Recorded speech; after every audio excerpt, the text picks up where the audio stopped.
आप सभी का एग्जाम 24 के ऑनलाइन प्लेटफॉर्म पर हार्दिक स्वागत है। मैं डॉक्टर अरविंद कुमार सिंह। आज एक ऐसे टॉपिक पर हमारी चर्चा होगी जिसको लेकर के बहुत कंफ्यूजन रहता है, और वो है सिंधु सभ्यता का मोहनजोदड़ो स्थल, जैसा कि आप थंबनेल पे देख रहे हैं। आज की चर्चा के दौरान हम आपको कैसे इसको याद करेंगे, इस पर मेन फोकस रहेगा, और जो इसके बचे कुछ तथ्य हैं जो अभी आप नहीं पढ़े हैं या आप भूल गए हैं, कैसे उसको कंपाइल करेंगे, इस पर पूरा फोकस रहेगा। तो जो लोग मोहनजोदड़ो पढ़े हैं वो जरूर देखें कि आपसे क्या छूट गया है और कैसे उसको आप याद रख सकते हैं। तो आइए शुरुआत करते हैं सेशन की। चलिए देखिए, जैसे आप देख रहे हैं यहाँ पे, ये है पाकिस्तान, और पाकिस्तान के सिंध प्रांत में, यहां देखिएगा पाकिस्तान के सिंध प्रांत में ये सिंध नदी है, इसके राइट साइड में मोहनजोदड़ो और आमरी है, और लेफ्ट साइड में कोटदीजी और चन्हुद्रो। ये चार महत्वपूर्ण स्थल सिंधु सभ्यता के हैं। ठीक है डियर। तो यहां आप याद कैसे कर सकते हैं, ऐसे याद कर सकते हैं, आप एमए में केसी पढ़ लीजिए। जैसे आप किसी सीनियर से पूछिए कि एमए कर रहा हूं, कौन सी किताब पढ़ूं, तो क्या कहते हैं वो, अरे एमए में केसी पढ़ ले ना, ऐसे कहते हैं नहीं कहते हैं। तो राइट साइड में क्या हो जाएगा, राइट साइड में मोहनजोदड़ो और आमरी, और लेफ्ट साइड में कोटदीजी और चन्हुद्रो। इस तरीके से एमए में केसी पढ़ लीजिए, आप स्थान आपका क्लियर हो गया। आगे देखिए जरा सब, यहां पे सामान्य बातें देखते हैं, फिर हम लोग चर्चा करेंगे, ट्रिक पे भी आएंगे।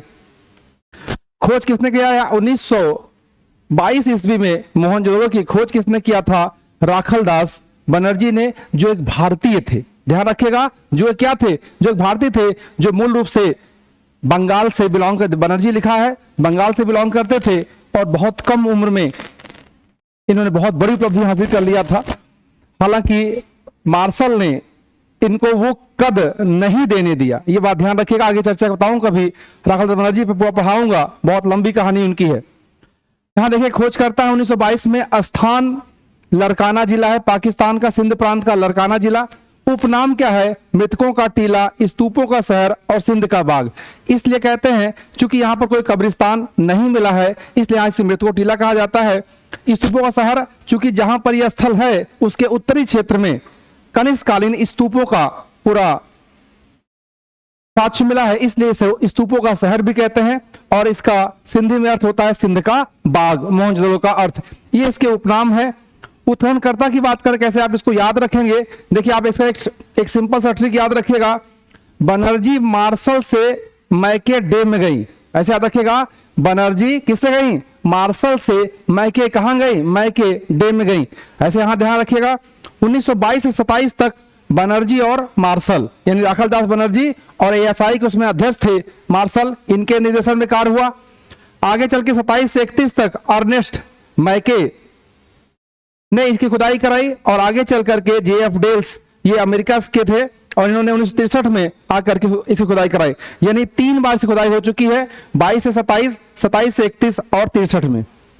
देखिए मोहनजोदड़ो को अनुष्ठानिक नगर और आध्यात्मिक नगर, स्पिरिचुअल सिटी ना, स्पिरिचुअल सिटी भी कहा जाता है, और इसे अनुष्ठानिक नगर कहता है, क्योंकि ऐसी व्यवस्था यहां पर है। उसको देख करके फेयर सर्विस ने कहा बहुत साफ सुथरा, सब कुछ बहुत व्यवस्थित है, इसलिए इन्होंने इसको क्या कह दिया, अनुष्ठानिक नगर कह दिया।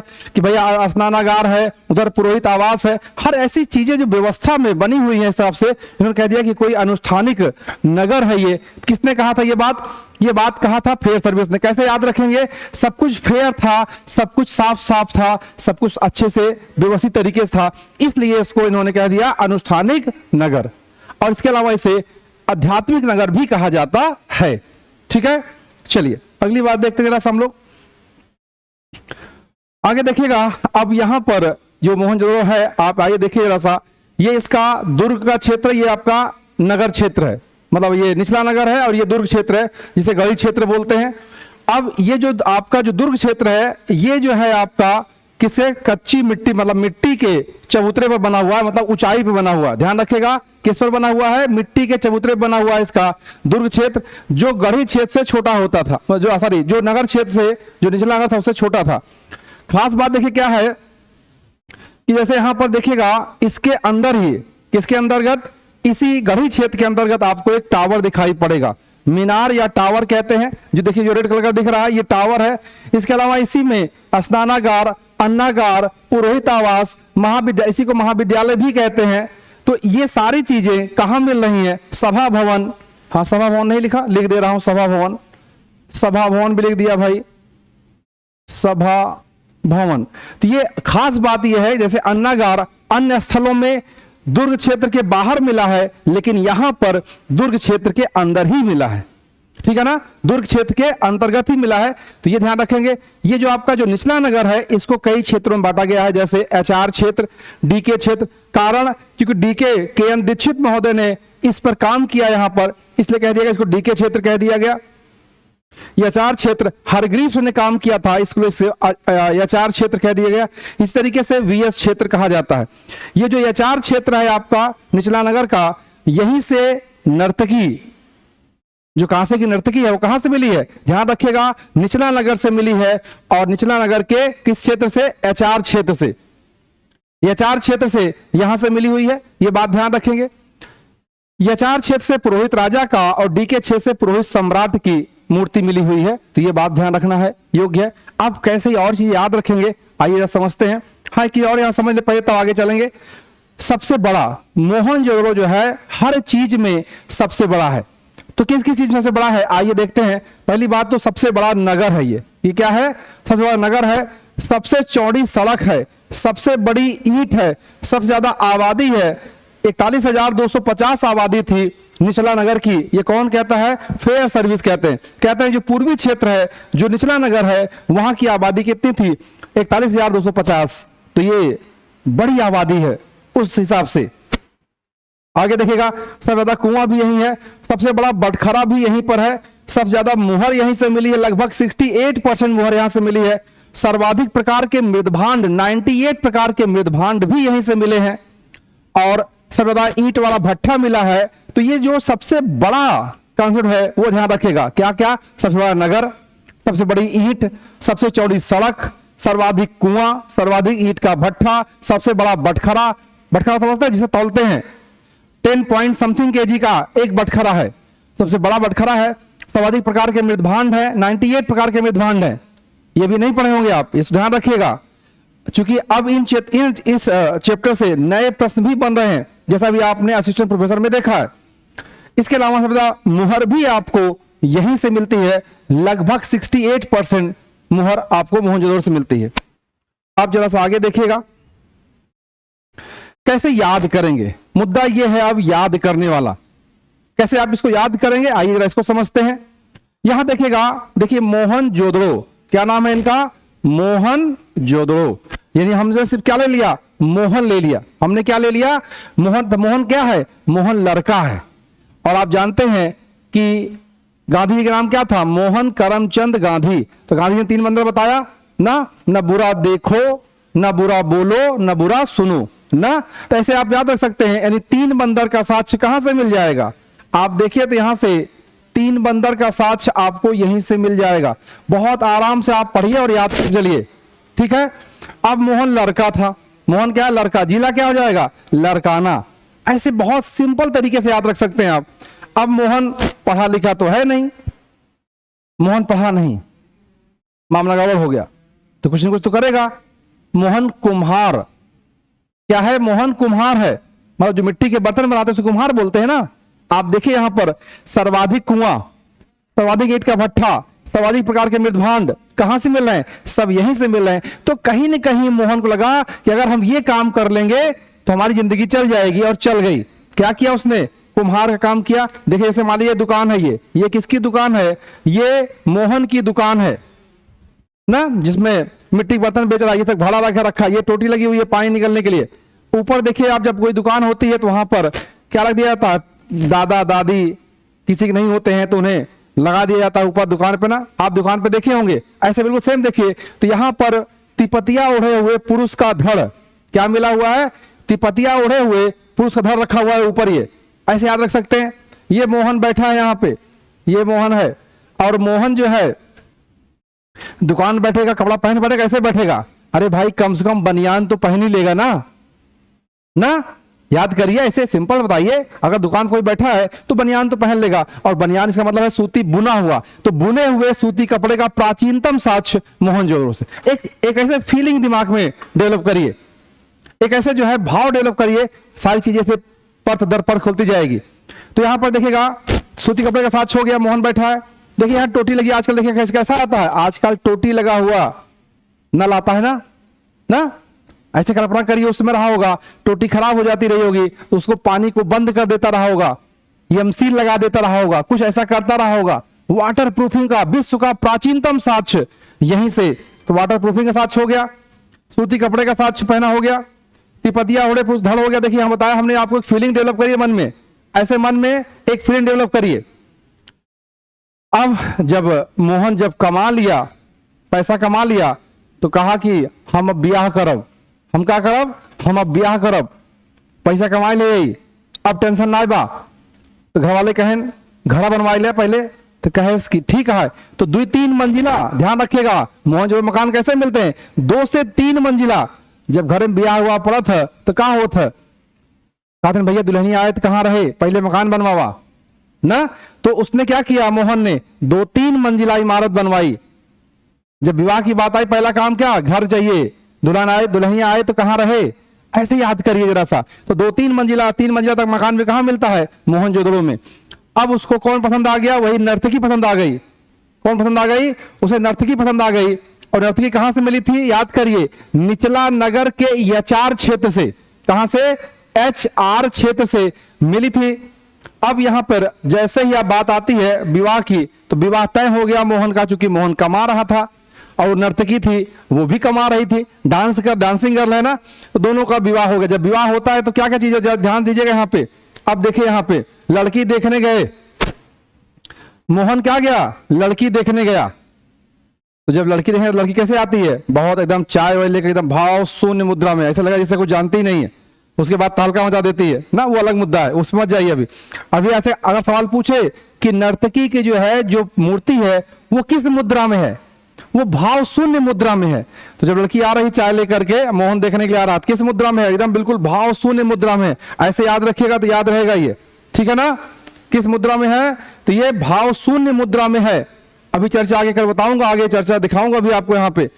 अब वो पहनी क्या है, देखिए यहाँ पर तांबे का हेयर पिन लगाई है, बाल में जुड़ा बांधी हुई है, यहाँ बड़ा जुड़ा बांधी हुई है, ठीक है ना। गले में यहाँ पर हार पहनी, कार्नेलियन और गोमेद की हार पहनी हुई है, ठीक है। ये आई और शादी फाइनल हो गया, भैया सुंदर थी लड़की, फाइनल हो गया। और अब जो है उसके बाद ये क्या क्या लेके जा रही है, जब विवाह होगा तो उस लेके जाती लड़कियां ना, जिसको वेद काल में क्या कहा था, दहेज नहीं वह तो कहा जाता है, सगे संबंधी द्वारा दिया गया धन। तो क्या दिया गया भाई, देखिए जैसे यहाँ पे हाथी दांत का फूलदान लेके आई थी। क्या लेके आई थी विवाह में, हाथी दांत का फूलदान। देखा होता नहीं, लोग देते हैं बिटिया के ब्याह में, हाथी दांत का फूलदान लेकर के आई थी। ताम्रपत्र में स्वर्ण निधि लेकर के आई, एक तांबा में जितना कमाई थी सोना चांदी सब उसको लेकर आई, सोना लेकर के आई थी। ध्यान रखिएगा, हड़प्पा से बताया था 6 लड़ियों सोने का हार, लेकिन यहां पर सोना लेकर के आ रही है, तांबे के बर्तन में सोना लेकर के आ रही है। चांदी का कलश भी लेकर के आ रही है, चांदी का कलश भी लेकर के आ रही है, और शिलाजीत भी लेकर के आ रही है ना। ऐसे याद रखिएगा ये सब चीजें।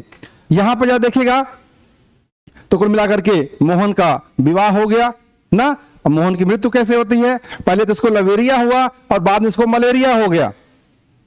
यहां देखिए रसा, पहले क्या हुआ मोहन को, पहले मोहन को लवेरिया हुआ और उससे विवाह हो गया, और बाद में मोहन को मलेरिया हो गया, उससे उसकी मृत्यु हो गई। ऐसे चीजों को पकड़ने का प्रयास करिए। अभी इनके बारे में और बताऊंगा, धैर्य थोड़ा धैर्य रखिए, अभी पिक्चर बाकी है मेरे दोस्त।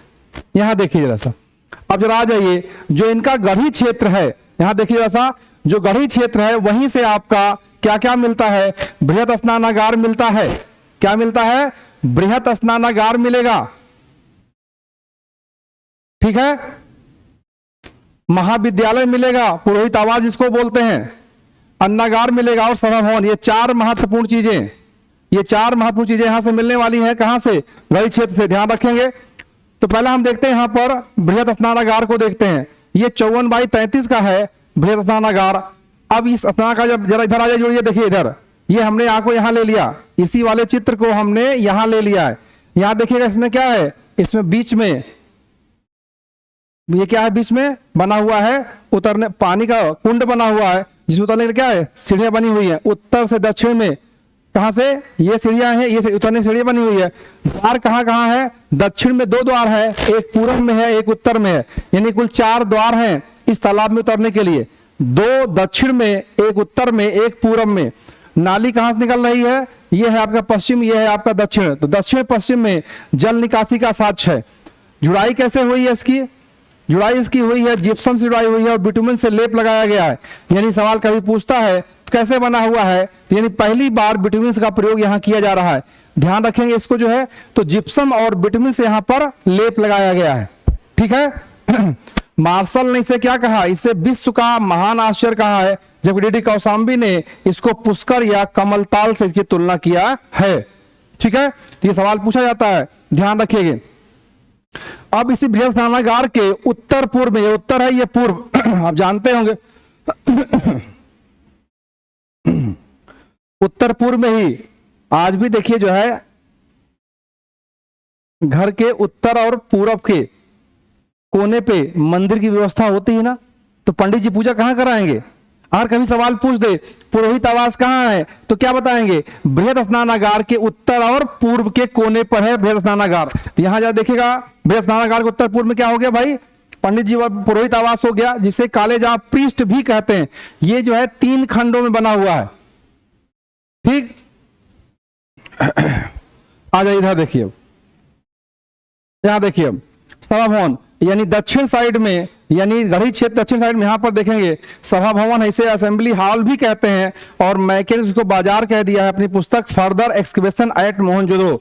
यह पुस्तक है मैके की, फर्दर एक्सकवेशन एट मोहनजोदड़ो में सभा भवन को इन्होंने बाजार या असेंबली हॉल की संज्ञा दिया है। ठीक है, अब आइए जो सबसे बड़ी इमारत है यहाँ की, कौन सी बड़ी इमारत है आपकी, अन्नागार। इसमें देखिए 27 कोष्ठ बने हुए हैं, हमने 27 पूरा बनाया होगा, इनके 27 कोष्ठ हैं। हीलर ने इसे सबसे बड़ी इमारत इसे ही बोला है, किसको, इसी अन्नागार को। अन्नागार के उत्तर में झावा ईंट जानते हैं, जो ईंट अच्छी से पकता नहीं है, काला काला हो जाता है, हल्का रहता है ना, वो उसको बोलते हैं झावा ईंट। तो झावा ईंट से बना हुआ यहाँ पर क्या है, यहाँ पर लोडिंग डॉक यार्ड है, मतलब चूंकि ये अन्नागार है तो यहाँ से कहीं न कहीं यहाँ से ये बनाया गया था, जहां से अनाज को लोडिंग अनलोडिंग किया जाता रहा होगा। किसने कहा है, व्हीलर महोदय ने। चक्का देखिए किसमें होता है, व्हील का चक्का होता है, जब गाड़ी आती है ना चक्का उसमें रहता है, तो गाड़ी कहाँ लगेगी, गाड़ी लगेगी यही लोडिंग वाले प्लेस पे, और वहां से बोरा बोरा उतार करके इसमें डाल दिया जाएगा। अब कहेंगे सर बोरा तो नहीं था, जो भी रहा होगा उस समय उससे उतारते रहे होंगे। कहीं न कहीं जो है भाई अनाज तो कहीं से पैदा लेके आ रहे हैं ना। ठीक है, चलिए तो यहां जरा ध्यान समझिएगा ये बात। तो इसको बोलते हैं लोडिंग डॉक। अगर सवाल पूछ दे कि लोडिंग डॉक क्या है और कहां पाया गया है, तो यस ये मोहनजोदड़ो में है, ये अन्नागार के उत्तर में है, झावा ईंट का बना हुआ है, जिससे अनाज को यहां पर लोडिंग अनलोडिंग करते हैं। ठीक है ना डियर, चलिए नेक्स्ट देखिएगा। जिसमें मैं बात कर रहा था अन्य महत्वपूर्ण बिंदु भी देख लीजिए, यहां पर मूर्ति की बात कर रहा था। देखिए ये आ गई नर्तकी, देख रहे हैं ये वही नर्तकी है, देखिए जो जिसको देखा था मोहनजोदड़ो मोहन। देखिए यहां पर क्या है, इसका जो ये लेफ्ट है और ये राइट है, तो जो लेफ्ट हाथ है वो आपका कमर के नीचे है, जो लेफ्ट हाथ है वो कमर के नीचे है, और जो राइट हैंड है वो कमर पे है। ये जो है 24 से 25 इसमें चूड़ियां पहनी हुई है। जब मोहन को दिखाने आई खुद को 24-25 तिड़ियां थी बाएं हाथ में, 24-25 तिड़ियां थी ना, यहां तक ऐसे ही वाले में पूरा यहां से यहां तक, और राइट साइड में केवल 4-5, राइट साइड में केवल 4-5, और कमर में करधनी और गले में हार, और यहाँ बलवा में फुलरा बांधे है, जो जैसे दिखात भाई ना, जिससे लगे कि हाँ खूबसूरत दिखे, जिसे मोहन एक ही बार में पसंद कर ले।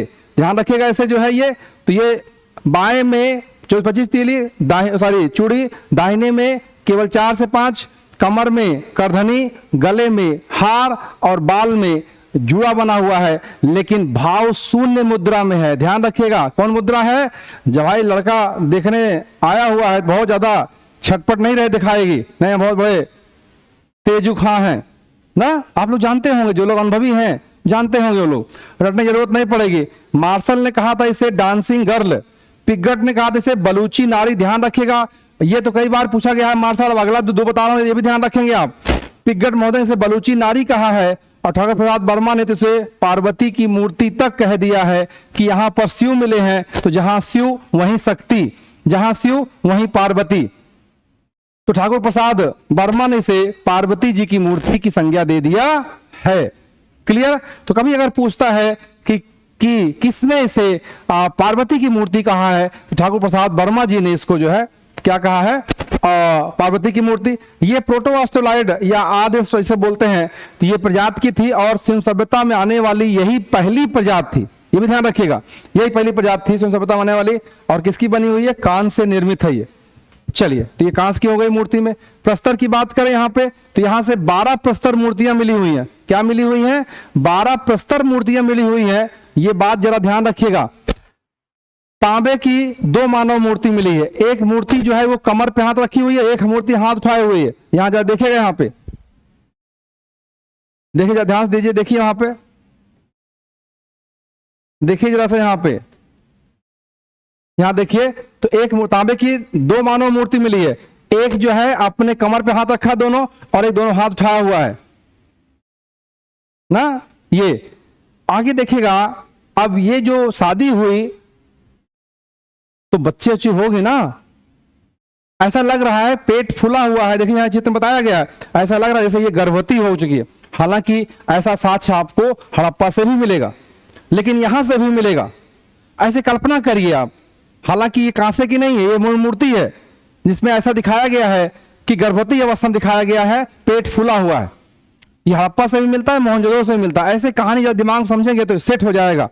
और इसके अलावा देखिए सेलखड़ी की बनी हुई क्या है, पुरुष धड़ का मिली है, जो भी आपने देखा था, जिसकी मूर्ति रखा है मोहनजोदड़ो अपनी दुकान पे। तो ये पुरुष का धड़ मिला है जो तिपतिया उड़े हुए है, पुरुष का धड़ जो तिपतिया उड़े हुए है, इस घड़ी की बनी हुई है। तो ये तांबा हो गया, कांसा हो गया, प्रस्तर हो गया। ठीक है, नेक्स्ट देखिएगा, आइए देखिए मुहर देखते हैं। देखिए मुहर हमने बताया था आपको, याद करिए, सर्वाधिक मुहर जो है वो कहां से, मोहन जो लगभग कितना परसेंट, लगभग 68%।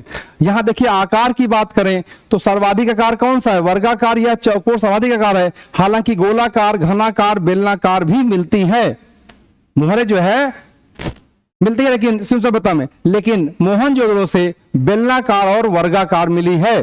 तो मोहनजोदड़ो से 5 बेलनाकार, हालांकि आप जानते हैं कालीबंगा, ध्यान रखिएगा, मोहनजोदड़ो से भी 5 बेलनाकार मुहर मिली हुई है। ठीक है, किसकी बनी है, तो सेलखड़ी की। देखिए सर्वाधिक बनी किसकी है, सेलखड़ी की, सर्वाधिक सेलखड़ी है। लेकिन आपको गोमेद, चर्ट, कांचली मिट्टी, इन सब से भी आपको मुहर का साक्ष्य मिल जाएगा, इससे बना हुआ। ठीक है, आगे देखिए जरा सा, अब यहाँ पे मुहर पे देखिए जरा सा, यहाँ पे क्या क्या मिल रहा है भाई।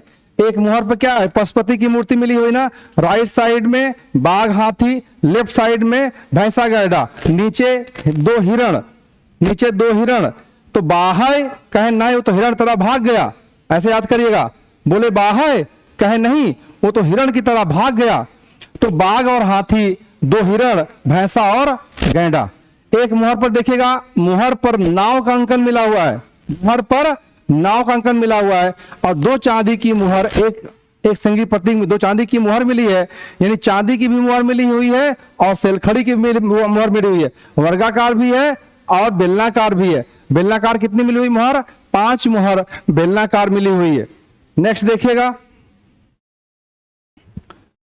ऊंट देखेगा, तो मोहनजोदड़ो से ऊंट जो है व्हीलर महोदय ने संपूर्ण ऊंट पूरा दफनाया हुआ पाया है मोहनजोदड़ो से। हाथी की बात करें तो हाथी का पालखंड मिला हुआ है और हाथी दांत पर मानव की आकृति बनी हुई मिली है। मृदभांड की बात करें तो 98 प्रकार के मृदभांड हैं और एक मृदभांड पर तो कनखजूरा भी अंकन मिलता है। तो ये जो है आपका, इस तरीके से आप मोहनजोदड़ो को याद कर सकते हैं, समझ सकते हैं। तो एक प्रयास करिए उसको विजुअलाइज करने का, समझने का, याद करने का। सारा गेम याद का है। तो मेरी क्लास में यही रहता है कि कैसे आपको याद कराया जाए। कैसा लगा आपको सेशन, ये कमेंट करके जरूर इत्तला करिएगा, जरूर बताइएगा, क्योंकि अगला जो भी सेशन आएगा वो आपके कमेंट पर आधारित होता है। कि कितना आप इसे लाइक करें, कितना आप इसे चाह रहे हैं। ठीक है, तो आज का सेशन ये यहीं तक। बहुत बहुत धन्यवाद, बहुत बहुत धन्यवाद।